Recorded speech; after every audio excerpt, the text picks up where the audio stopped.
Speaking ahead of Friday's party Congress, Chairman of the Congress Committee, Clement Rohe, said while he remains confident that the PPP C can regain a parliamentary majority in the future, he said if the elections are to be called now, the party stands no chance of taking control of the National Assembly. The party is heading into the Congress with a string of complaints against the parliamentary majority. In fact, the opposition has argued that the government has been gambling with the legislative agenda in order to add meat to the speeches later this week in Berbice.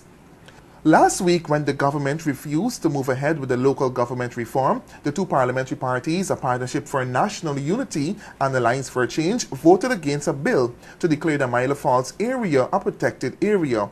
Also, the opposition said they will not raise the debt ceiling for public corporations from $1 billion to $150 billion Ghana dollars. They say if they do this, it will allow the government to prop up public corporations for borrow massive sums to implement political projects that are either not feasible or not a priority at this time. That is something we have to work very, very hard to accomplish. And we've already started evaluating the mistakes that we made, the errors. We've already evaluated those. Most likely those things will be discussed at the Congress as well. And I think we will get a better sense of the membership who are coming from all over the country, what their views are on the subject. Hard work is required, even as we speak. Hard work is required, even as we speak. It could be accomplished. It can be accomplished. It will be accomplished. But hard work is required. But despite Rohe's admission, he said work has already started on the grounds to bring back traditional supporters into the fold. He said also heading into the Congress, the party has recognized some of its shortcomings and is open to dissenting views.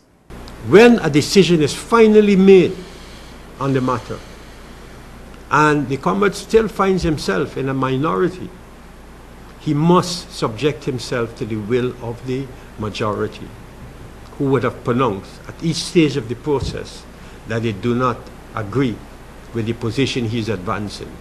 So once that position is sealed and a majority position arrived at, that individual, or maybe he may have been able to galvanize a few comers along the way to come along with his view.